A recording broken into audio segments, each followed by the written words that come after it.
మన రాష్ట్రంలో గానీ, దేశంలో గానీ బహుశా ఇప్పటివరకు ఎప్పుడు లేదేమో.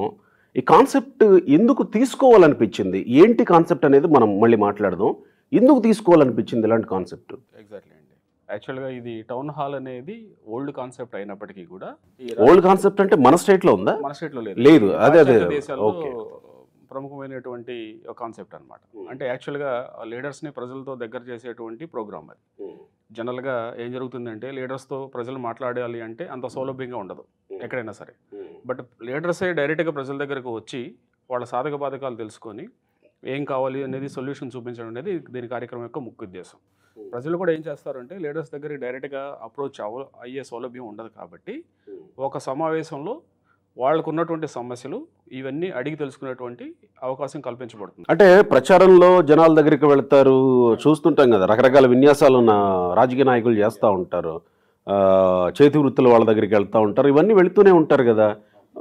ప్రత్యేకంగా లీడర్స్ని తీసుకొచ్చి ప్రజల ఎదురుగా కూర్చోబెట్టాలని ఎందుకు అనిపించింది మీకు?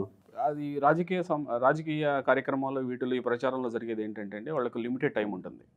జనరల్గా అందరినీ ప్రతి మనిషిని టచ్ చేసేటువంటి అవకాశం ఉండకపోవచ్చు. ఒక కమ్యూనిటీ పరంగానో లేకపోతే ఒక గ్రూప్ పరంగానో లేకపోతే విలేజ్ పరంగానో అక్కడ ఏమన్నా సమస్యలను తెలుసుకొని సొల్యూషన్ ఇవ్వడానికి ఆస్కారం ఉంటుంది. కానీ బట్ పర్టికులర్గా సీరియస్నెస్ అనేది చాలా తక్కువ కనిపిస్తుందండి. బట్ ఈ టౌన్ హాల్ ప్రోగ్రామ్స్లో ఏం జరుగుతుందంటే ఇది ఒక సిరీస్ ఆఫ్ ప్రోగ్రామ్స్. ఒకసారి సపోజ్ ఒక ప్రాంతంలో ఇది సమస్య ఉందన్నప్పుడు దాన్ని ఎవరి దృష్టి తీసుకెళ్ళాలి, లోకల్గా ఉన్నటువంటి లీడర్ దగ్గరికి తీసుకెళ్తారు. ఫస్ట్ ఆ లీడర్ గారిని ఫాలోఅప్ చేస్తారు. నెక్స్ట్ టౌన్ హాల్ మీటింగ్లో సార్ మేము లాస్ట్ మీటింగ్లో మీకు ఈ సమస్య ఇచ్చాము, దాని మీద సొల్యూషన్ ఏముంటుంది అనేది అడిగే ఆస్కారం ఉంటుంది. బట్ జనరల్గా జరిగేటువంటి పొలిటికల్ క్యాంపెయిన్స్ వీటిలో ఏంటంటే సమస్యలు ఎక్కువ రాజకీయ పార్టీలు తీసుకుంటాయి కానీ బట్ సొల్యూషన్ ఏమవుతుంది అనేది ఎవరికి తెలియదు. బట్ ఇక్కడ ఈ టౌన్ హాల్ మీట్లో 1-to-1 ఇంటరాక్షన్ ఉంటుంది. ఆ సొల్యూషన్ అనేది ఆ రాజకీయ నాయకుల దగ్గర నుంచి ఆ లోకల్ లీడర్స్ దగ్గర నుంచి తీసుకునేటువంటి అవకాశం ఉంటుంది. ఓకే, ఫణిశ్రీ గారు, ఎప్పుడు వచ్చింది మీకు ఇలాంటి ఆలోచన, ఇలాంటి మీటింగ్ ఒకటి ఏర్పాటు చేయాలి, లీడర్స్ని జనాలతో కనెక్ట్ చేయాలనేటువంటి ఆలోచన ఎప్పుడు వచ్చింది? ఇది యాక్చువల్లీ గోపీకృష్ణ గారు మీరు అన్నట్టుగా చంద్రబాబు నాయుడు గారు అరెస్ట్ ముందు వరకు మా ప్రొఫెషనల్స్ కానీ ఈ సెట్ ఆఫ్ పీపుల్ ఉన్నారని కూడా ఎవరికి తెలియదు. మేము ఫస్ట్ టైం బయటకు వచ్చింది ఎప్పుడు అంటే అరెస్ట్ అయిన ఆ రోజు కూడా కాదండి, అరెస్ట్ అయిన 1-2 days మీరు చూసినట్లయితే ఆ టైంలో న్యూస్లో ఒక 2 రోజులు 3 రోజుల వరకు ఎవరు బయటికి రాలేదు. ఏముంటుందిలే, బెయిల్ వచ్చేస్తుంది కదా అని అనుకున్నారు. కాదండి, అసలు ఏం జరిగిందో అనేది మాకు తెలియడానికి, మాకు ప్రాసెస్ అవ్వడానికి ఒక 2-3 days పట్టింది. ఎప్పుడైతే we came to know that ఇది కేవలం రాజకీయ కక్ష వల్ల జరిగింది అంటే ప్రస్తుతానికి ఇప్పుడు మేము ఒప్పుకోవాలి, ప్రొఫెషనల్స్ ఆర్ పర్టికులర్గా మా ఐటీ పీపుల్ ఏంటంటే రోజు పొద్దున్నే ఆఫీస్కి వెళ్ళామా, వచ్చామా, వీక్ అంతా పని చేసామా, వీకెండ్ ఇంట్లో ఫ్యామిలీతో స్పెండ్ చేసామా, మళ్ళీ వీక్ కోసం రెడీ అయ్యామా, ఇంతే తప్ప హైదరాబాద్ వచ్చేసిన తర్వాత అసలు మన స్టేట్లో ఏం జరుగుతుంది, ఏదో ఫంక్షన్ అంటేనో పండగ అంటేనో స్టేట్కి వెళ్ళడము రావడము, వెళ్ళినప్పుడు ఏంటి రోడ్స్ ఇలా ఉన్నాయి అసలు అలా ఏంటని. నాకైతే ఎక్కడ బాగా స్ట్రైక్ అయిందంటేనండి, మా పాప ఒకరోజు నన్ను మా పాపని చదివిస్తుంటే మమ్మీ ఏ స్టేట్ క్యాపిటల్ అయినా అడుగు కానీ ఏపీ క్యాపిటల్ మాత్రం అడగకు మమ్మీ అనింది నన్ను. సో అక్కడ దెన్ నాకు ఆ టైంలో ఏంటి మన పరిస్థితి, ఏపీకి క్యాపిటల్ లేదా, చిన్న పిల్ల కూడా మమ్మీ నువ్వు నన్ను ఏపీ క్యాపిటల్ అడుగు ఏంటో నాకు తెలీదు అంటుందంటే మన పరిస్థితి ఎలా ఉంది అని ఆ టైంకి ఆ థాట్ వచ్చింది. ఎప్పుడైతే బాబు గారు అరెస్ట్ అయ్యారో ఫ్రాంక్లీ స్పీకింగ్ విత్ యూ అండి, అప్పటి వరకు నాకు పాలిటిక్స్ తెలీదు, మేము ఏ కులంకి సపోర్ట్ చేయడం ఏ పార్టీకి సపోర్ట్ చేయడం మా ఫ్యామిలీలోనే లేదు, మా ఫాదర్ కానీ మా గ్రాండ్ ఫాదర్స్ ఎవరికి లేదు. ఫస్ట్ అరెస్ట్ అయినప్పుడు మా పాప చెప్పింది నాకు ట్రిగ్గర్ అయింది. ఇది అరెస్ట్ అయినప్పుడు కేవలం రాజకీయ కక్ష కోసం అంటే ఆయన ప్రజల కోసం పోరాడుతున్నారు కాబట్టి తీసుకెళ్ళి అరెస్ట్ చేసేస్తారా అనేది మాకు ఒక ఎస్పెషలీ నాకు వచ్చింది. అది వచ్చిన వెంటనే తెలుగు ప్రొఫెషనల్ వింగ్ ఎప్పుడైతే విప్రో సర్కిల్లో పెట్టారో అక్కడికి వెళ్ళడం మాట్లాడడం అప్పటి నుంచి ఇంకా సిరీస్ మీకు తెలిసిందే జరగడం ఇది జరిగింది. బట్ ఇప్పుడు ప్రజెంట్ ఆయన బయటకు వచ్చారు, అందరం హ్యాపీ, స్టిల్ మేము ఆగలేదండి. లైక్ లోకేష్ గారికి సపోర్ట్ చేసాం, పాదయాత్ర చేసాం, ఇది ఆయన పాదయాత్రలో సపోర్ట్ చేసాం. ఈ పర్టికులర్ ప్రోగ్రామ్ ఏంటంటేనండి ఇప్పుడు మీరు ఈ టెక్నాలజీ డెవలప్ అయిన తర్వాత చూస్తే మనిషి కూర్చుని మాట్లాడుకోవడం తక్కువైపోయింది. ఎంతసేపు ఫోనుల్లో టీవీల్లో ఉండటం, పక్కనున్న మనిషితో కూడా మనం ఫోన్లో మాట్లాడుకోవడం.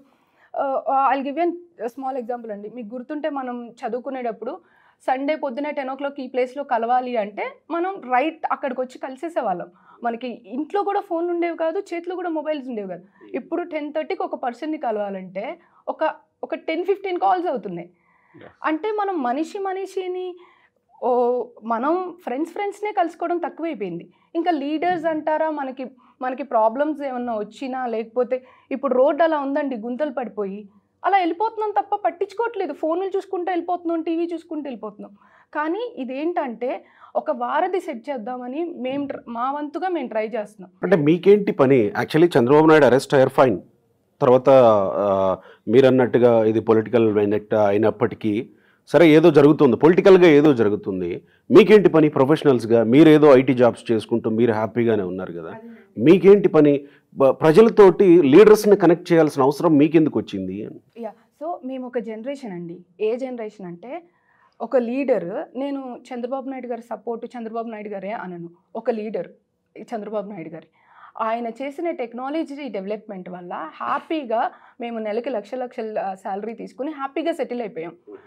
మాకంటూ సోషల్ రెస్పాన్సిబిలిటీ కొంచెం ఉండాలి కదండి. మేము సెటిల్ అయిపోయాము, మా నెక్స్ట్ జనరేషన్ ఏమైపోతే మాకేంటి, మా పిల్లల్ని మేము యూఎస్లో పంపించేసి చదివిచ్చేస్తాము, అలా ఉండలేక వచ్చిన వాళ్ళం మేము. కొంచెం కానీ సోషల్ రెస్పాన్సిబిలిటీ ఇప్పుడు గుర్తొచ్చిందా? ఎందుకు గుర్తు రావాల్సి వచ్చింది? ఇప్పుడు ఎందుకు గుర్తొచ్చింది? రైట్ క్వశ్చన్ అండి. ఇప్పుడు ఎందుకు గుర్తొచ్చిందంటే గత 4.5 years 10 years ముందు ఆర్ 9.5 years ముందు మనం స్టేట్ నుంచి డివైడ్ అయిపోయినప్పుడు అందరం ఇదే స్థితిలో ఉన్నాం. లైక్ మన పరిస్థితి, ఆంధ్ర ప్రజల పరిస్థితి ఏంటి, మన క్యాపిటల్ ఏంటి, మన పరిస్థితి ఏంటి అని ఉన్నప్పుడు చంద్రబాబు నాయుడు అనే ఒక వ్యక్తి మనకి ధైర్యాన్ని ఇచ్చి నేనున్నాను, నేను క్యాపిటల్ సిటీని తీసుకొస్తాను, నేను స్టేట్ని డెవలప్ చేస్తాను అని మనకు ఒక భరోసా ఇచ్చి ఆయన సీఎం అయ్యి we have seen 5 years AP ఏ స్థితి నుంచి ఏ స్థితికి వచ్చిందో. నేను కృష్ణా జిల్లా పరిసరలో అక్కడి నుంచి వచ్చానండి. మా ప్రాపర్ అక్కడ. నేను పట్టిసీమని నేను ఒక 2 monthsకి ఒకసారి హైదరాబాద్ నుంచి వెళ్ళాను అనుకోండి. అసలు ఆ వాటర్ ఫ్లో కానీ, ఆ పట్టిసీమ ప్రాజెక్ట్ కానీ, మల్లవల్లి అనే గ్రామానికి చెందిన ఆ ఇండస్ట్రియల్ ఏరియా, ఆ రోడ్స్ డెవలప్మెంట్ కానీ, అసలు నేను నా స్టేట్కే వచ్చానా, ఏపీలోనే వచ్చానా? 5 years నేను ఆ గ్రోత్ చూశానండి.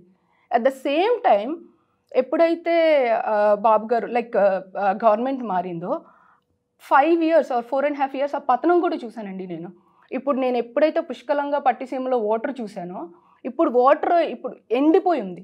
రోడ్స్ ఏవైతే మంచిగా రోడ్స్ ఉన్నాయో ఆ రోడ్స్ మొత్తం ఎన్ని